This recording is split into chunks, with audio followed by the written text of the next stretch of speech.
Friends, तो आज की इस वीडियो में हम प्रैक्टिकली अब देखने वाले हैं कि फंक्शंस किस तरह से हम क्रिएट करते हैं और किस तरह से उनको यूज़ करते हैं फंक्शंस को। तो हमने लास्ट वीडियो में, अगर आपने नहीं देखी हमारी लास्ट वीडियो, उसके अंदर हमने डिस्कस किया था कि फंक्शंस होते क्या हैं। फंक्शंस के बेसिक इंट्रोडक्शन के हवाले से हमने डिटेल में डिस्कस किया था। तो वो लाजमी देखिएगा इस वीडियो को देखने से पहले। इसका लिंक आपको डिस्क्रिप्शन में मिल जाएगा हमारे प्रीवियस वीडियो का। और अब हम अपने एडिटर में सबसे पहले पहले फंक्शंस को क्रिएट करने के लिए हमने देखा था कि किस तरह से हम अपना कीवर्ड फंक्शन का सबसे पहले पहले हम मेंशन करते हैं। तो मैंने फंक्शन का कीवर्ड यूज़ किया और उसके बाद हम अपना वेरिएबल का नेम देते हैं। हम जो भी हम फंक्शन का नेम देना चाह रहे हैं, कोई भी आप जो भी फंक्शन है, हमने वेरिएबल्स में जिस तरह नेमिंग दी थी उसी तरह आप यहाँ पर फंक्शन में भी कोई भी नेम सेट कर सकते हैं। तो मैं यहाँ पर सम का फंक्शन क्रिएट करने वाला हूँ, तो इसलिए बेस्ट प्रैक्टिस ये होती है कि जो आप फंक्शन जिस वजह से क्रिएट कर रहे हैं, जो पर्पज़ है, वही नेम होना चाहिए। और मैं यहाँ पर कर्ली ब्रेसेस लगाता हूँ।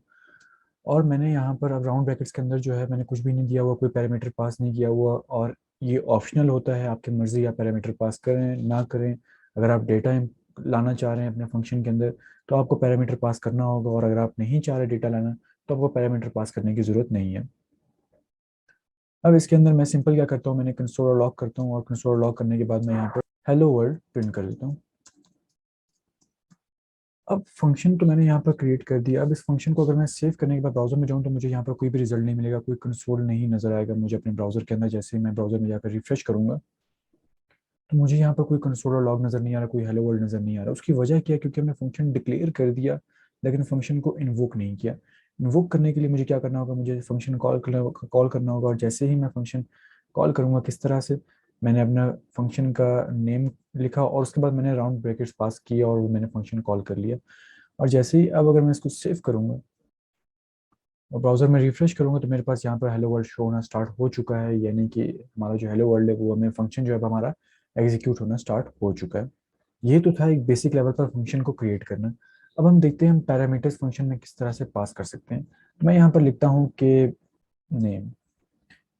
और जैसे ही मैंने यहाँ पर नेम लिखा, अब मैं कहता हूँ कि यहाँ पर मैं इसको इरेज कर देता हूँ और मैं यहाँ पर कॉमा लगाने के बाद यहाँ पर मैं नेम पास कर देता हूँ। अब यहाँ पर मैंने नेम का वेरिएबल तो बना लिया और यहाँ मैंने पास भी कर दिया, लेकिन अगर मैं इसको सेव करूँ तो मेरे पास यहाँ पर अनडिफाइंड रिटर्न हो रहा होगा। मेरे पास जो है वो नेम कोई भी, क्योंकि मैंने यहाँ पर जो है हेलो के बाद नेम के अंदर वेरिएबल के अंदर कोई वैल्यू स्टोर नहीं की। तो पैरामीटर्स में हम क्या करते हैं, पैरामीटर्स में हम वेरिएबल्स क्रिएट करते हैं जिनके अंदर हम वैल्यूज पास करते हैं और उन वैल्यूज को हम अपने फंक्शन के अंदर कहीं पर भी यूज कर सकते हैं। कोई भी लॉजिक अगर हमारे पास जो भी कोड होगा, हम उन वेरिएबल्स को, उन पैरामीटर्स को कहीं पर भी यूज कर सकते हैं। जिस तरह मैंने यहाँ पर नेम का पैरामीटर क्रिएट किया, तो ऐसा समझ लीजिए ये एक वेरिएबल है जो कि मैंने यहाँ पर यूज किया अपने फंक्शन के अंदर। अब इस वेरिएबल के अंदर अनडिफाइंड क्यों रिटर्न हो रहा है? क्योंकि इस वेरिएबल के अंदर कोई वैल्यू मौजूद नहीं है। डिक्लेयर किया लेकिन मैंने इसको इनिशियलाइज नहीं किया, मैंने इसके अंदर वैल्यू पास नहीं की। अब वैल्यू कैसे पास करूंगा? तो वैल्यू पास करने के दो तरीके हैं। एक तो तरीका ये है कि हम लोग यहाँ पर एक स्टैटिक वैल्यू पास कर दें। किस तरह से? मैं यहाँ पर कहता हूँ नेम इक्वल्स टू मुजम्मिल। अब अगर मैं इसको सेव करूंगा और ब्राउजर में रिफ्रेश करूं तो यहाँ पर आप देख सकते हैं कि मेरे पास यहाँ पर हेलो मुजम्मिल शो होना स्टार्ट हो चुका है। और दूसरा तरीका, अब ये देखिए, ये तो एक स्टैटिक तरीका था, यानी कि अब यहाँ पर कोई और वैल्यू अगर आएगी तो उसको हम कुछ भी नहीं कर सकते। लेकिन आप चाहते हैं इसको डायनामिक बनाना चाहते हैं। अब क्या करेंगे हम? अब यहाँ पर मैंने जो सम लिखा हुआ है, यहाँ पर हमने सम में तो खाली हमारे पास मुजम्मिल आ रहा है, लेकिन अगर मैं दूसरा सम यहाँ पर कॉल करूंगा और उसके अंदर अब अगर मैं देखूं तो मैं यहाँ पर पास कर देता हूँ कि अब अगर मैं इसको सेव करने के बाद ब्राउजर में जाऊँ और अब हम देखेंगे हमारे पास क्या रिजल्ट आ रहा है। तो मैं जैसे रिफ्रेश करूंगा तो यहाँ पर देखिए हमारे पास क्या आ रहा है। पहले में हेलो मुजम्मिल आ रहा था, क्यों? क्योंकि हमने यहाँ पर सिंपल फंक्शन अपना इन्वोक किया था और जो उसके अंदर बाय डिफॉल्ट जो हमारे पास पैरामीटर के अंदर नेम की वैल्यू हमने दी हुई थी वो हमारे पास वहाँ पर एग्जीक्यूट हो गई, उसने यहाँ पर इसको प्रिंट करवा दिया। लेकिन जो हमारे पास दूसरा फंक्शन है वहाँ पर हेलो कोड विद मुजम्मिल आ रहा है। क्यों आ रहा है? क्योंकि हमने यहाँ पर आर्गुमेंट पास किया कोड विद मुजम्मिल। जो ये आर्गुमेंट जो था ये यहाँ पर नेम में जाकर उसने बाय डिफॉल्ट में जो वैल्यू हमारे पास मुजम्मिल सेट थी उसको ओवरराइट कर दिया और कोड विद मुजम्मिल यहाँ पर आके उसने नेम के अंदर सेव कर दिया। तो जब भी आप आर्गुमेंट पास करेंगे तो वो जो उसके पास डिफॉल्ट में जो वैल्यू उसने स्टोर की होगी उसको वो ओवरराइट कर देगा with the argument value parameter में जो भी हमारे पास वेरिएबल होगा वो उसके अंदर आर्गुमेंट की वैल्यू स्टोर हो जाएगी। और हम अपने कोड में जो भी हमारे पास ब्लॉक ऑफ कोड होगा उसके अंदर हम वो वैल्यू एग्जीक्यूट कर सकते हैं। तो यहाँ तक हो गया हमारे पास ये आर्गुमेंट्स किस तरह से हम पास करते हैं अपने फंक्शंस के अंदर। अब मैं इसको मल्टीपल टाइम मुख्तलिफ आर्गुमेंट से भी कॉल कर सकता हूँ। मैं यहाँ पर कुछ और दे सकता हूँ, मैं यहाँ पर अपना पूरा नाम दे देता हूँ और जैसे ही मैं इसको सेव करूंगा तो यहाँ पर हमारे पास 3 दफ़ा फंक्शन हमारा रन होगा, एग्जीक्यूट होगा और तीसरी दफ़ा मुझे यहाँ पर हेलो मुजम्मिल रिटर्न होना स्टार्ट हो चुका है। तो इस तरह से हमारे पास जो है फंक्शन देखिए एक दफ़ा क्रिएट हुआ और उसको हमने डायनेमिक एक प्रोग्रामेटिकल रोबोट हमने उसको बना दिया कि जो भी उसके अंदर हम डेटा पास करेंगे, जितना भी डायनेमिक डेटा होगा वो उसको रीड करता जाएगा, रिगार्डलेस ऑफ कि हम उसके अंदर क्या पास करें। अब यहाँ पर मैंने यहाँ पर स्ट्रिंग्स पास कर रहा हूँ, आप चाहे यहाँ पर आप एरे भी पास कर सकते हैं। मैं जैसे यहाँ पर एरे पास करूंगा वो नेम में जाकर स्टोर हो जाएगी। मैं यहाँ पर एरे पास कर देता हूँ। और अब अगर मैं यहाँ पर सेव करूँ तो हमारे पास जो यहाँ पर आएगा रिजल्ट जो आएगा हमारे पास वो कुछ, देखिए यहाँ पर क्या आ रहा है, हेलो। और उसके बाद मेरे पास वो एरर प्रिंट हो रही है। यानी कि हम यहाँ पर, अब देखिए यहाँ पर कोई हमारे पास रिस्ट्रिक्शन नहीं है कि आप स्ट्रिंग पास कर सकते हैं, इसके अलावा कुछ नहीं पास कर सकते। आप यहाँ पर कुछ भी पास कर सकते हैं अकॉर्डिंग टू द सिचुएशन। आपने यहाँ पर बस फंक्शन क्रिएट करना है, पैरामीटर देना है, पैरामीटर में फिर उसके बाद जैसे ही आप फंक्शन इन्वोक करेंगे उसमें आप आर्ग्यूमेंट्स पास करते जाएं और आपका फंक्शन जो है वो रन होता जाएगा। तो यहाँ तक तो हमने देखा कि फंक्शन के अंदर किस तरह से हम कोड को प्रिंट करवा सकते हैं। यहाँ पर आप डॉक्यूमेंट डॉट राइट का भी मेथड यूज़ कर सकते हैं, आप यहाँ पर कोई और मेथड भी यूज़ कर सकते हैं। लेकिन जो अब मेजर चीज़ है वो ये है कि हम फंक्शंस को जब एग्जीक्यूट करें तो उसमें से हम आउटपुट को कैसे एक्सट्रैक्ट करें। जाहिर सी बात है, अगर मैं चाह रहा हूँ कि मैं फंक्शन को बना रहा हूँ तो उसके अंदर मुझे चाहिए कि वो जो फंक्शन रन होगा, जो कोड वो एग्जीक्यूट करेगा, उससे कोई आउटपुट भी एक्सट्रैक्ट हो जो मैं रीयूज़ कर सकूँ अपने बाकी प्रोग्राम के अंदर। तो उसके लिए हम यूज़ करते हैं रिटर्न का कीवर्ड। अब जब मैं रिटर्न करूंगा यहाँ पर, और रिटर्न के बाद मैं यहाँ पर कह देता हूँ कि रिटर्न मुझे करो नेम रिटर्न करो लेट्स से, तो मैं सेव करता हूँ तो मेरे पास कोई भी यहाँ पर चेंज नहीं आएगा। मैं यहाँ पर अगर इसको इरेज कर दूँ कंसोल लॉग को, ब्राउजर में जाकर मैं देखूँ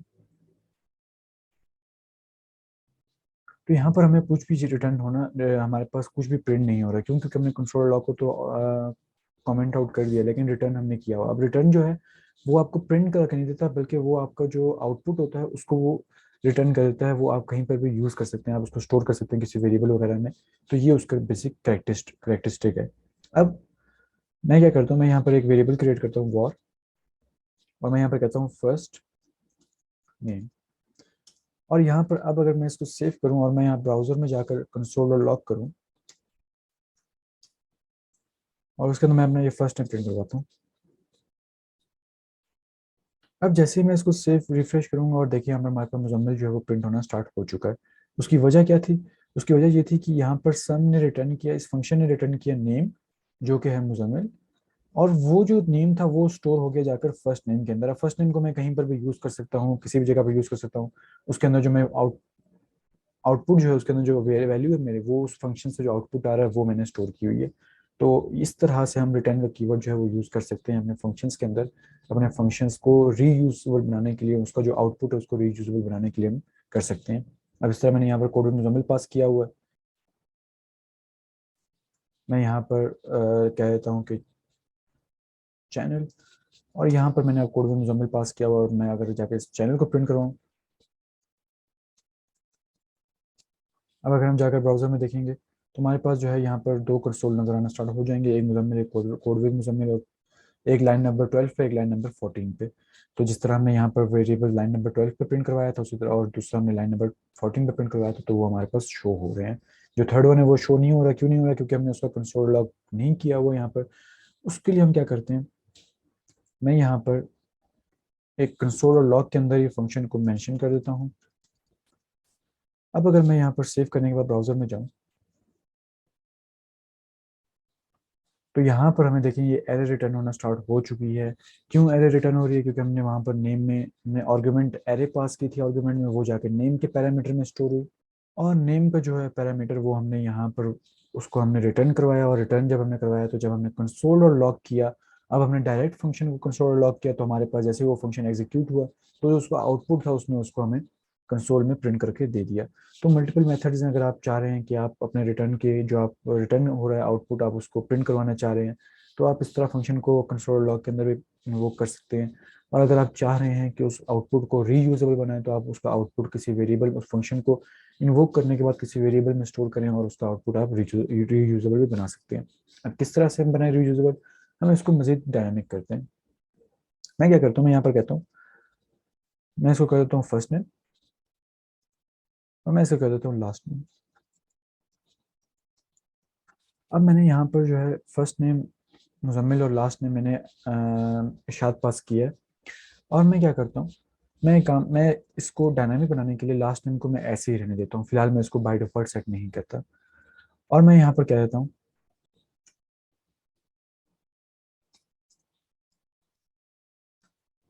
लास्ट नेम, साथ में हमें चाहिए स्पेस, तो हमने वो भी दे दी।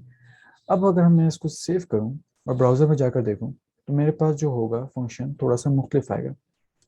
मेरे पास क्या आ रहा है, पहला पहला आ रहा है मुजम्मिल और अनडिफाइंड। क्यों अनडिफाइंड आ रहा है? क्योंकि जब मैंने इसको यहाँ पर इन्वोक किया तो मैंने कोई आर्गुमेंट पास नहीं किया, तो उसने पैरामीटर्स में जो बाय डिफॉल्ट वैल्यूज थी वो उसने एक्वायर कर ली। अब इसकी बाय डिफॉल्ट वैल्यू क्या थी, मुजम्मिल थी, तो मुजम्मिल यहाँ पर आ गया। लेकिन इसमें क्या था, अनडिफाइंड था, तो उसने यहाँ पर अनडिफाइंड प्रिंट करवा दिया। तो इस तरह से मेरे पास ये फंक्शन जो है, इसने जब मैंने इसका आउटपुट स्टोर किया यहाँ पर फर्स्ट नेम में, तो मुझे यहाँ पर मुजम्मिल अनडिफाइंड आ रहा है। लेकिन जो दूसरा हमारे पास आउटपुट है उसके अंदर क्या हो रहा है, हमारे पास मैंने फंक्शन इन्वोक किया और उसके अंदर मैंने ये आर्गुमेंट सेंड किया। अब ये जो मैंने आर्गुमेंट सेंड किया, ये हमने आर्गुमेंट ए है, हमने बी अब तक सेंड नहीं किया, तो ये जो आर्गुमेंट ए है ये फर्स्ट प्लेस पर जाकर फर्स्ट नेम की जगह पर स्टोर हो जाएगा। तो हमारे पास जो सेकंड आर्गुमेंट है वो दोबारा से अनडिफाइंड रहेगा। तो मेरे पास जो यहाँ पर ब्राउजर में आ रहा था, क्या आ रहा था हमारे पास, कोड भी मुजम्मिल अनडिफाइंड। क्यों? क्योंकि हमारे पास जो आर्गुमेंट था वो ए आर्गुमेंट था, यानी कि फर्स्ट नंबर पे था, तो वो जाकर फर्स्ट नेम में स्टोर हो गया पैरामीटर में। और जैसे ही ये फर्स्ट नेम में स्टोर हुआ तो फर्स्ट नेम में हमारे पास कोड भी मुजम्मिल आ गया, और लास्ट में हमारे पास अनडिफाइंड रिटर्न हुआ। और जब इन दोनों को हमने कॉन्केटिनेट किया, तो जो हमने रिटर्न का कीवर्ड यूज किया था वो हमेशा आउटपुट रिटर्न करता है। तो ये हमारे पास एक एक्सप्रेशन है जो कि हमने बनाई थी, यहाँ पर एक कॉन्केटिनेशन परफॉर्म की थी स्ट्रिंग्स के बीच में। तो जैसे ही हमने इनको ये परफॉर्म की, तो हमारे पास जो आउटपुट था इन दोनों इस कॉन्केटिनेशन का, वो हमारे पास रिटर्न होना स्टार्ट हो चुका है फंक्शन से। अब मैं एक और काम करता हूँ, मैं इसको करता हूँ इरेज। अब मैं यहाँ पर कंसोल और लॉग के अंदर अपना फंक्शन जो है वो प्रिंट करवाऊंगा, और इसके अंदर अब मैं दोनों आर्गुमेंट्स पास करूंगा, और देखते हैं कि उससे फिर हमारे पास क्या रिजल्ट आता है। तो मैं यहाँ पर सम का फंक्शन कॉल करूंगा, और उसके अंदर मैं सबसे पहले पहले कहता हूँ कि मुजम्मिल,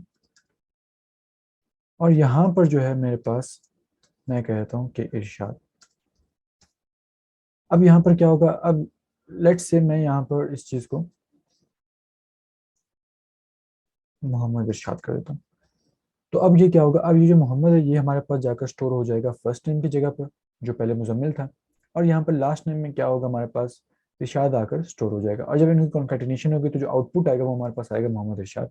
अब मैं इसको क्या करता हूँ, जैसे ही सेव करूंगा, मुझे किसी वेरिएबल में स्टोर करने की जरूरत नहीं है, क्योंकि मैंने इसको डायरेक्ट इसका जो इन्वोकिंग है उसको मैंने क्या किया, मैंने इन्वोक किया।